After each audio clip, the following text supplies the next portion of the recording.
శ్రీమాత్రే నమః. సదాశివసమారంభాం శంకరాచార్యమధ్యమాం అస్మదాచార్యపర్యంతం వందే గురుపరంపరాం. శ్రీమాత్రే నమః. ప్రేక్షకులందరికీ స్వాగతం.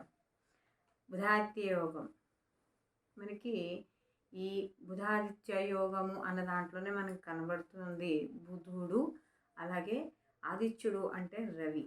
ఈ బుధురవులిద్దరూ ఒకే రాశిలో ఎప్పుడైతే సంచరిస్తారో అప్పుడు ఆ సంచరిస్తున్న సమయం ఏదైతే ఉందో దాన్ని బుధాదిత్య యోగంగా చెప్పడం అనేది జరుగుతుంది. అయితే మనకి బుధుడు మార్చి 7 నుండి 27వ తారీఖు వరకు, అంటే మార్చి 27వ తారీఖు వరకు కూడా ఈయన మీనరాశిలో సంచారం చేయడం అనేది జరుగుతుంది. అయితే బుధుడికి అది నీచ స్థానంగా చెప్పబడుతుంది. అయితే దీంతో పాటుగా అక్కడ ఆల్రెడీ అక్కడ రాహు కూడా సంచరిస్తూ ఉన్నాడు. మనకి రాహు కూడా బుధ నక్షత్రం మీద సంచారం చేయడం అనేది జరుగుతుంది. ఇక్కడ రవి మార్చ్ 13 నుంచి కూడా ఈ బుధుడితో కలిసి రవి కూడా ప్రయాణం చేయడం అనేది జరుగుతుంది. అంటే ఇక్కడ మనకి మొదట బుధుడు ఒక వారం రోజులు ఇంచుమించు రాహువుతో ప్రయాణం చేస్తూ తదనంతరం రవితో ఈయన సంచారం చేయడం అనేది జరుగుతుంది. అయితే ఇక్కడ ఈ బుధాదిత్య యోగం అనేది మనకి ఏదైనా చెప్పేటప్పుడు మనకి ఆ ఉన్న డిగ్రీలను బట్టి, అంటే మనకి సహజంగా చూస్తే ఎప్పుడూ కూడా చాలామందిలో చాలా జాతకాలలో మనకి ఈ బుధాదిత్య యోగం అనేది కనపడుతుంది. ఎందుకంటే ఇంచుమించు రవి మరియు బుధుడు వీళ్ళు పక్క పక్కనే సంచారం చేయడం అనేది జరుగుతుందంటే ఒక రాశిలో కాకపోయినా ఈయన ఇంకో రాశిలోకి వెళ్ళిపోతున్నాడు అనే సమయానికి మళ్ళీ బుధుడు వచ్చి చేరడము, అయితే ఇప్పుడు బుధుడు ముందు వెళ్ళిపోయాడు, రవి వస్తున్నాడు ఒక వారం రోజు గ్యాప్లో, అలా వీళ్ళిద్దరూ కలిసి కొన్నాళ్ళు కూడా ఒకే రాశిలో ఉండడం అనేది జరుగుతుంది. సహజంగా చాలా జాతకాల్లో మనకి ఈ బుధాదిత్య యోగం అనేది కనబడుతుంది. అయితే ఇక్కడ మనకి చూసుకున్నప్పుడు ఈ రాహు కానీ బుధుడు కానీ రవి కానీ వీళ్ళ కారకత్వాలు మామూలుగా మనం సహజంగా చూసుకున్నట్టయితే రవి ఆత్మకారకుడు, తండ్రి, అలాగే పట్టుదల, మనకి ఈ రాజకీయాలు, సివిల్స్ వీటికి సంబంధించిన వాటిల్లో ఈ యొక్క రవి పాత్ర ఎక్కువగా ఉండడం అనేది జరుగుతుంది. అలాగే ముఖ్యంగా మనం చూసుకున్నప్పుడు ఏ పనినైనా కూడా చాలా పట్టుదలతో చేయడం, రాజు దర్పంగా ఉండడం ఇలాంటివి. అలాగే బుధుడు అనేటప్పటికీ ఇంటెలిజెన్స్, తెలివితేటలు, బుద్ధి కుశలత, వాక్కు, అలాగే ఇక్కడ కూడా గణితము, అలాగే అకౌంట్స్కి సంబంధించి ఎక్కువగా ఉండడం, బ్యాంకులో పనిచేసే వాళ్ళని కావచ్చు, వ్యాపార కారకుడు బుధుడు అంటే ముఖ్యంగా వ్యాపార కారకుడు, ఇలాంటివన్నీ కూడా మనం బుధుడికి మనం చెప్పుకోవడం అనేది జరుగుతుంది. అలాగే రాహు అనేటప్పటికీ మాయాకారకుడు, బ్రహ్మకారకుడు, మ్యాజిక్, ఈ మనం చేసే ఈ కొంతమంది చేసే బ్లాక్ మ్యాజిక్ అనుకోవచ్చు, లేకపోతే చూడండి పిల్లల్ని ఎంటర్టైన్ చేయడానికి ఈ మ్యూజిషియన్స్ వస్తూ ఉంటారు, వాళ్ళు కావచ్చు. వీళ్ళంతా కూడా రాహు అనేది వాయుకారకుడుగా వ్యాప్తి ఎక్కువగా చెందుతాడు. అంటే ఏ గ్రహంతో కలిశాడో ఆ గ్రహంతో కలిసినప్పుడు ఆ గ్రహం యొక్క స్వభావాన్ని వ్యాప్తి చేయడం అనేది యొక్క రాహువుకి సంబంధించిందిగా మనం చెప్పవచ్చు. అయితే ఇక్కడ ముఖ్యంగా ఈ రవి, బుధుడు, అలాగే రాహువు ఈ మూడు కూడా దరిదాపుగా మనకి ఇంచుమించు అంటే ఈ రవి చేరిన తర్వాత అంటే మార్చ్ 13 నుంచి బుధుడు వెళ్ళే వరకు కూడా వీళ్ళు ముగ్గురు ఒకే రాశిలో సంచారం చేయడం అనేది జరుగుతుంది. అయితే ఇక్కడ మనకి మామూలుగా పాపగ్రహాలు అంటే ఈ ఏవైతే ఉన్నాయో 3, 6, 11 స్థానాల్లో శుభ ఫలితాలను ఇవ్వడం. అయితే రవి ఇంకెక్స్ట్రా ఒక్క స్థానం అంటే 10వ స్థానము, మనం మామూలుగా సహజంగా చెప్పినప్పుడు వీటిని ఉపచయ స్థానాలని చెప్తాము. ఈ స్థానాల్లో కానీ పాపగ్రహాలు సంచారం చేస్తున్నప్పుడు ఈ ద్వాదశ రాశుల వారికి వాళ్ళకి శుభ ఫలితాలు ఇవ్వడం, అంటే ఆ ఉన్న రాశుల స్థానాలను బట్టి శుభ ఫలితాలను ఇవ్వడం అనేది జరుగుతుంది. అలాగే బుధుడు కానీ చూసుకుంటే మనకి ఇక్కడ 2, 4, 6, 8 అలాగే 10, 11 స్థానాల్లో సంచారం చేస్తున్నప్పుడు బుధుడు కూడా శుభ ఫలితాలను ఇస్తాడు. అయితే ఇక్కడ మనం చూసుకున్నప్పుడు మరి ఈ బుధాదిత్య యోగం ఎంతవరకు ప్రభావాన్ని చూపెడుతుంది అనుకున్నప్పుడు ఏదైనా సరే చాలా తక్కువ డిగ్రీస్లో ఉన్నప్పుడు మాత్రమే ఈ బుధాదిత్య యోగ అనేది ఫలితం అనేది ఎక్కువగా ఉంటుంది. అంటే ఇంచుమించు 3 డిగ్రీ నుంచి 10 డిగ్రీల లోపు ఉన్నప్పుడు ఈ యొక్క రవి గాని, బుధుడు గాని ఉన్నప్పుడు ఉంటుంది. అయితే రాహువు కూడా మనకి రవితో కలిసినప్పుడు అస్తంగతం అవ్వడం, అంటే ఈ యొక్క రవి యొక్క బలాన్ని రాహువు తీసుకోవడం, ఇలాంటివి కూడా మనకి చెప్పడం అనేది జరుగుతుంది. అయితే ఇక్కడ బుధుడికి ఈ మీనరాశి అనేది నీచ స్థానంగా చెప్తున్నాం.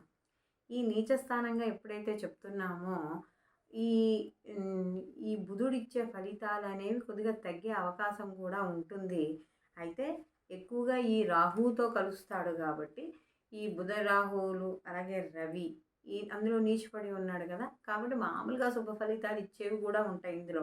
ఎలా అంటే ఇప్పుడు మనకి రాజకీయ అంటే రవి పరంగా చూసుకున్నప్పుడు రాజకీయ పరంగా కానీ, లేదా ప్రభుత్వ ఉద్యోగాల్లో పనిచేసే వాళ్ళకి కానీ, ఉన్నత అధికారులకు కానీ వీళ్ళందరికీ కూడా అనుకూలంగా ఉండడం.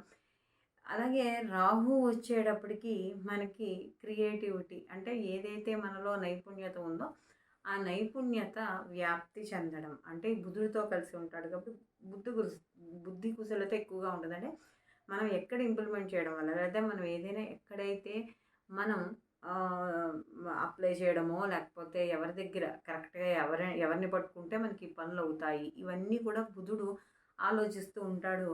రాహు దాన్ని వ్యాప్తి చేస్తూ ఉంటాడు. కాబట్టి ఇది పాజిటివ్గా ఉండేవి. ఒకవేళ ఏవైనా నెగిటివ్ రిజల్ట్గా ఉన్నాయి అంటే ఆ ఉన్న స్థానాల్లో మనకి ఏదైనా కొద్దిగా ఉన్నాయనుకున్నప్పుడు ఇక్కడ వాక్కారకుడు, అలాగే పట్టుదల, కోపం, క్రోధం ఇవన్నీ ఉన్న కారకుడు రవి, అలాగే వాక్కారకుడైన బుద్ధి కుశలతున్న వ్యాపారకారకుడైన బుధుడు, అటు వ్యాప్తికారకుడైన మాయాజాలకుడైన రాహు కలిసి ఉన్నప్పుడు కొద్దిగా వ్యతిరేక ఫలితాలు. అంటే వ్యాపారంలో చిన్న చిన్న ఇబ్బందులు కావచ్చు, సరిగ్గా మాట్లాడలేకపోవడం, లేదా మాట్లాడింది ఎదరవాళ్ళకి సరిగ్గా రీచ్ అవ్వలేకపోవడం వల్ల చిన్న చిన్న సమస్యలు రావడం, గొడవలు ఇలాంటివి కూడా ఏర్పడే అవకాశం అనేది సహజంగా ఈ బుధ అలాగే రాహు అలాగే రవి కలిసి ఉండడం వల్ల జరుగుతుంది. అయితే ఇందులో కొంత శాతం బుధాత్యోగం ఉంటుంది.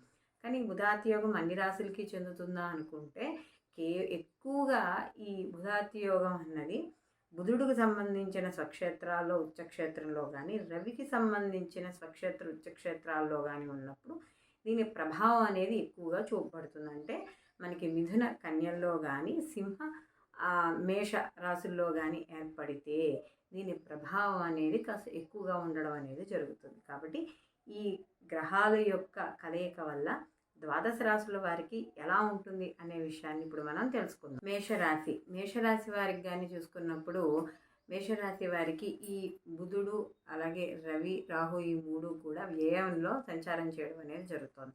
అయితే వ్యయ స్థానంలో ఎప్పుడైతే ఈ పంచమాధిపతి అలాగే మనకి ఈ తృతీయ షష్టమాధిపతి అయిన బుధుడు సంచారం చేస్తున్నారో వీళ్ళకి కొద్దిగా మేషరాశి వాళ్ళకి ఖర్చులు, ప్రయాణాలు, అలాగే కాస్త అలసటలు ఎక్కువగా ఉండడము, లేదా కాస్త అనారోగ్య సమస్యలు కాస్త మధ్య మధ్యలో వీళ్ళకి కనబడుతూ ఉండడం, విద్యార్థులు అయితే సరైన అవగాహన లేకుండా, అంటే ఒక ఏదైనా చదువుదాం అనుకునేటప్పటికి శ్రద్ధ సరిగ్గా లేకపోవడము, వ్యాపారస్తులకు కూడా కొంత చిన్న చిన్న ఇబ్బందులు మధ్యలో, లేదా వ్యాపారపరంగా ఖర్చులు ఎక్కువగా ఉండడం, రాజకీయ నాయకులకి వాళ్ళు అనుకున్న పదవులు కానీ, లేకపోతే వాళ్ళు అనుకున్న స్థితిలో వాళ్ళు మంచి ఫలితాలు పొందలేకపోవడము, ఇలాంటివి ఎక్కువగా ఉంటాయి. అయితే క్రియేటివిటీ రంగంలో ఉన్న వాళ్ళకి మాత్రం ఇక్కడ కొంత అంటే ఏదైతే బుధుడు మారి రాహుతో కలిసి ఉంటాడో అప్పుడు కొంచెం అంటే ఎలానూ బుధుడు నీచిపడి ఉన్నాడు కాబట్టి